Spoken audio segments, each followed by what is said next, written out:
আল্লাহ রাব্বুল আলামিন বলেছেন, ইন্নামাল মুমিনুনা আল্লাযীনা ইযা যুকিরাল্লাহ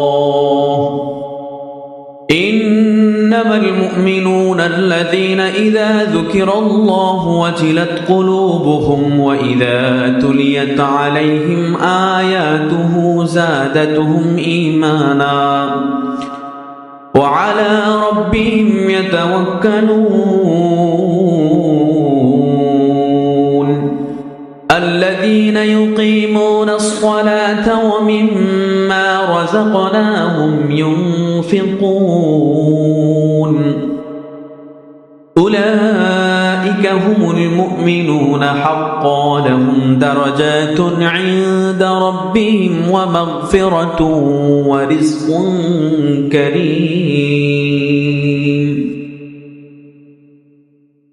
আল্লাহ তাআলা বলতেছে, ইন্নামাল মুমিনুনা আল্লাযীনা ইযা যুকিরাল্লাহ।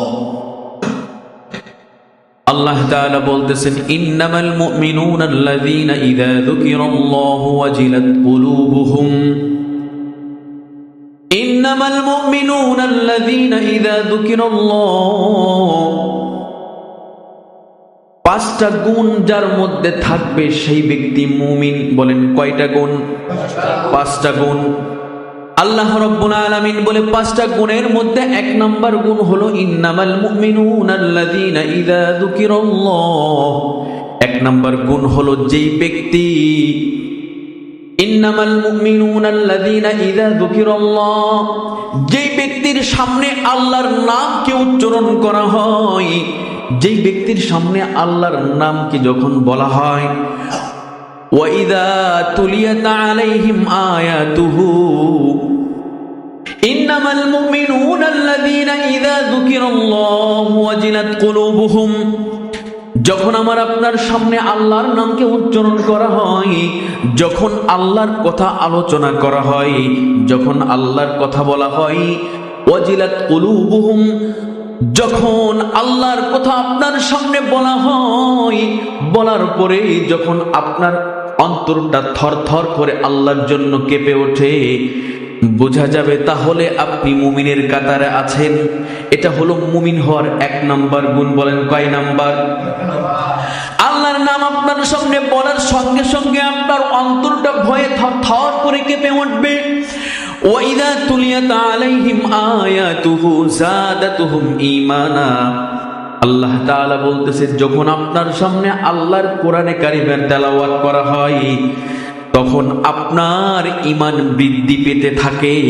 যদি এই রকম অবস্থা হয় তাহলে এটা হলো ঈমানদারের 2 নাম্বার গুণ। বলেন কয় নাম্বার?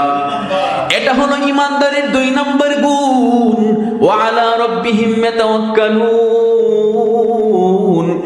এরপরে হলো তারা আল্লাহর উপর নির্ভর করে, আল্লাহর উপর সমস্ত কিছু ভরসা করে। এটা হলো ঈমানদারের 3 নাম্বার গুণ। ঈমানদারের 4 নাম্বার গুণ এবার আল্লাযীনা ইউকিমুনাস সালাতা।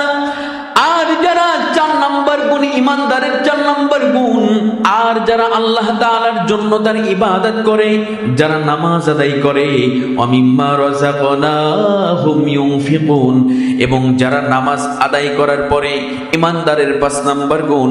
আল্লাহ রাব্বুল আলামিন বলেছে, আল্লাহ তাআলা আপনাদেরকে যেই সম্পদ দিয়েছে, যেই ধন দৌলত দিয়েছে, এটার মধ্য থেকে আল্লাহর রাস্তায় যারা ব্যয় করে, বলে এই 5টা গুণ যদি কোনো মানুষের মধ্যে থাকে তাহলে সে মুমিন। বলেন ঈমানদারের কয় নাম্বার গুণ? কয়টা গুণ থাকলে আল্লাহ মুমিন বলেছে? আল্লাহ তাআলা বলতেছে, গোলাম রে, যদি তোমরা মুমিন হতে পারো, আল্লাহ বলে, গোলাম যদি আমার ইবাদত করো তাহলে তোমার লাভ কি? আল্লাহ বলতেছে, গোলাম যদি তোমরা আমার ইবাদত করো, তোমার লাভ হলো তুমি মুমিন হতে পারবা। বলেন না সুবহানাল্লাহ। আল্লাহ বলতেছে, যদি তোমরা আমার ইবাদত করো তাহলে তোমরা মুমিন হতে পারবা। আল্লাহ বলতেছে যদি মুমিন হও তাহলে লাভ কি? আমার আল্লাহ বলতেছে গোলাম, যদি তোমরা মুমিন হতে পারো তাহলে তোমরা জান্নাতে যাইতে পারবা। বলেন সুবহানাল্লাহ। যদি ইমানদারের 5টা গুণ, কোন মুমিনের ভিতরে কোন ইমানদার ব্যক্তির মধ্যে যদি যেই 5টা গুণের কথা আমি বললাম, আল্লাহ বলতেছে যদি কোনো ব্যক্তির মধ্যে এই 5টা গুণ থাকে, আমি আল্লাহ তাআলা ওই ব্যক্তিকে 3টা পুরস্কার দেব। বলেন কয়টা?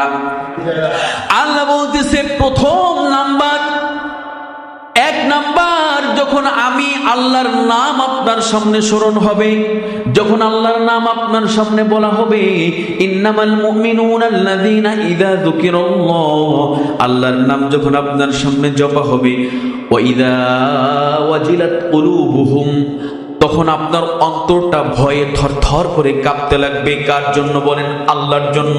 যখন আল্লাহর নাম আপনার সামনে বলা হবে তখন আপনার অন্তরটা কাঁপতে লাগবে একমাত্র আল্লাহর জন্য।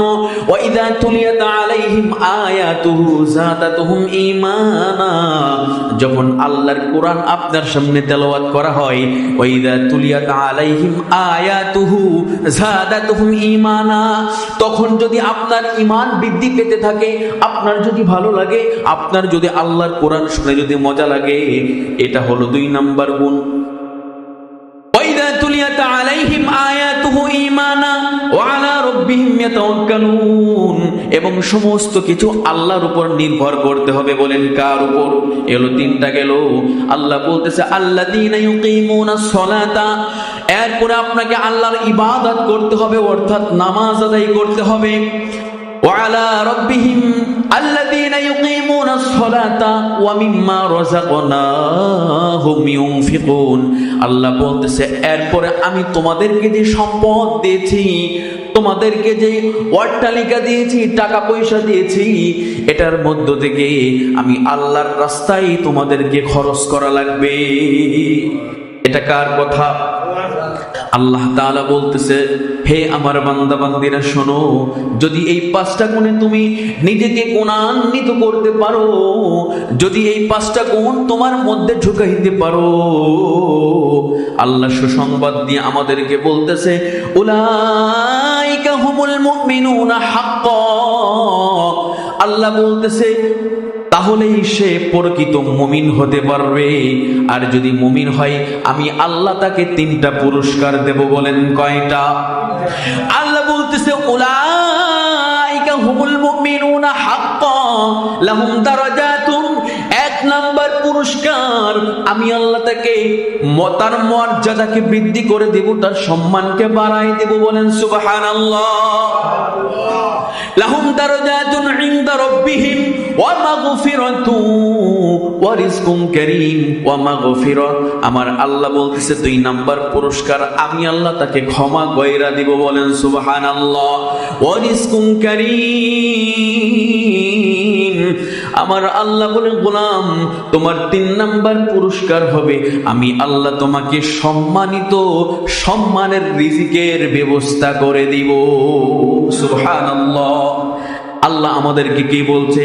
আল্লাহ বলতেছে এই 5টা গুণের অধিকারী যদি তুমি হইতে পারো, এই 5টা গুণ যদি তোমার ভিতরে থাকে, উলাইকা হুমুল মুমিনুনা হাক্কা, আল্লাহ বলতেছে তাহলেই তুমি মুমিন। আল্লাহ কি বলে? আল্লাহ বলতেছে তাহলেই তুমি মুমিন। আর যদি তুমি এই 5টা গুণের অধিকারী যদি তুমি হয়ে যাও, আমি আল্লাহ তোমাকে বললাম তুমি মুমিন হয়ে গেছো, আর তুমি যদি মুমিন হতে পারো তাহলে তোমাকে আমি 3টা পুরস্কার দিয়ে দিব। সুবহানাল্লাহ বলেন। এই জন্য এই 5টা গুণ আমাদের ভিতরে থাকা দরকার আছে নাকি নাই?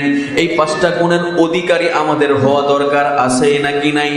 বলে গোলাম রে, আমি আল্লাহ তোমাদেরকে বড় আদর করে, বড় সুন্দর করে বানাইলাম, বড় যত্ন করে বানাইলাম। আমি এরকম কোরআনের ভিতরে আমি আল্লাহ তোমাদেরকে কত পুরস্কারের কথা বললাম, আমি আল্লাহ তোমাদেরকে মাফের কথা বললাম, আমি আল্লাহ তোমাদেরকে নাজাতের কথা বললাম। এরপরেও যদি তোমরা আমি আল্লাহর গোলামি না করো, তাহলে তোমার কৃত কর্মের জন্য তুমি জাহান্নামে যাবা। এটা আমি আল্লাহর কোনো দোষ নাই। ঠিক কিনা বলে? আল্লাহর ইবাদত করলে লাভ আছে নাকি নাই? বলে আল্লাহর ইবাদত করলে কেমন লাভ? আমি আপনাদেরকে একটা এক্সাম্পল দিয়ে বোঝায় দেই। এক রাজা এবং এক রানী, স্বামী স্ত্রী ঘুমিয়ে আছে। স্বামী স্ত্রী খাটের উপর শুয়ে আছে। তার একটা মেয়ে আছে, আর কোনো সন্তান নাই। বলেন কি আছে? তার একটা মেয়ে আছে, আর কোনো সন্তান নাই। এখন এই মেয়েটা বিয়ের যোগ্য হয়েছে, এই মেয়েটা বিয়ের উপযুক্ত হয়েছে। স্বামী স্ত্রীর পরামর্শ করছে। স্ত্রী স্বামীকে বলতেছে, স্বামী আমার। স্বামী স্ত্রীকে বলতেছে, ও আমার প্রিয়তমা। দুইজনের মধ্যে কথোপকথন হইতেছে, দুইজনের মধ্যে কথাবার্তা হইতেছে। স্বামী স্ত্রীকে বলতেছে, স্ত্রী স্বামীকে বলতেছে। স্বামী বলতেছে, স্ত্রী আমাদের কন্যাটা তো বড় হয়ে গেছে, বিয়ের যোগ্য হয়ে গেছে, ওকে তো বিয়ে দেওয়া দরকার। স্ত্রী বলতেছে, স্বামী হ্যাঁ, আমাদের সন্তানটা বড় হয়ে গেছে, আমাদের সন্তানটাকে তো বিয়ে দেওয়া দরকার। এখন কেমন পাত্রর সাথে বিয়ে দেওয়া যায়? বলতেছে, সন্তানটা তো বড় হয়ে গেছে, তাহলে কেমন পাত্রর সাথে আমাদের এই একমাত্র কন্যাকে বিয়ে দেওয়া যায়? স্বামী স্ত্রী দুইজনই পরামর্শ করতেছে, বলতেছে যে একজন নামাজি, একজন ফরহেজগার, ইমানদার, মুত্তাকি একজন ব্যক্তি দেখে, একটা ছেলে দেখে ওই ছেলের সাথে আমাদের মেয়েকে বিয়ে দিতে চাই। সুবহানাল্লাহ কইলেন না? এটা ভালো নাকি খারাপ? বুদ্ধি পরামর্শ করতেছে কে? রাজা এবং রানী, স্বামী স্ত্রী দুইজন। ঠিক আছে, এখন আল্লাহওয়ালা পাওয়া যায় কোথায়? আল্লাহওয়ালা বর্তমান চেহারা দেখলে মনে হয় যে আল্লাহওয়ালা, কিন্তু ভিতরে ইবলিসের বাসা আছে না নাই? তো ওনার মেয়েকে বিয়ে দিবে। এখন আল্লাহর ওলি খুঁজতেছে, পায় না। এখন একটা চোর আসছে, তাদের ঘরে চুরি করার জন্য ঢুকবে। এখন যখন দরজার সামনে দাঁড়িয়ে দাঁড়িয়ে তারা যে এইরকম পরামর্শ করতেছে, এখন সে চিন্তা করতেছে যে রাজার মেয়েকে বিয়ে করার টেকনিক তো পেয়ে গেছি, আমি তো একজন চোর, আমি যদি রাজার মেয়েকে বিয়ে করতে পারি তাহলে আমি অনেক বড় লোক হয়ে যাব, আমি ধনী হয়ে যাব। এখন রাজার মেয়েকে বিয়ে করতে হলে আমাকে কিছু কাজ করা লাগবে।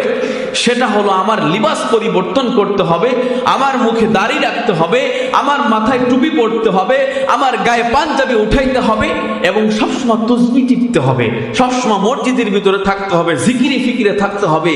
আল্লাহর ওলির ভেষ ধরলে আমি রাজার মেয়েকে বিয়ে করতে পারবো। চিন্তা ভাবনা করছে কে বলেন তো? চোর। তো এই কথা চিন্তা ভাবনা করে এখন চোর তার এই ভ্যাসগুলা সে মনে করেন যে শুরু করে দিছে। চোরে মুখের মধ্যে দাড়ি রাখছে, মাথার ভিতরে টুপি উঠাইছে, গায়ের মধ্যে পাঞ্জাবি পরেছে। রাজার মেয়েকে বিয়ে করা লাগবে, যদি আমি এইরকম ভ্যাস ধরতে পারি তাহলে রাজা আমার সঙ্গে তার মেয়েকে বিয়ে দিবে। এখন চোর এই চিন্তা ভাবনা করে এইরকম লিবাসের ভ্যাস দইরা মিথ্যা নাটক করতেছে। যখনই রাজা মশাই নামাজে যায়, দেখে যে এই ব্যক্তিটা হাতের ভিতরে তসবি, হাতের মধ্যে তসবি, সবসময় জিকিরে ফিকিরে। রাজা একটা ভালো পাত্র তালাশ করতেছে, কোথাও পায় না। মসজিদের ভিতরে যাই, যখনই নামাজ যাই, দেখে যে ওই ব্যক্তিটা তসবি টিপতেছে। সুবহানাল্লাহ।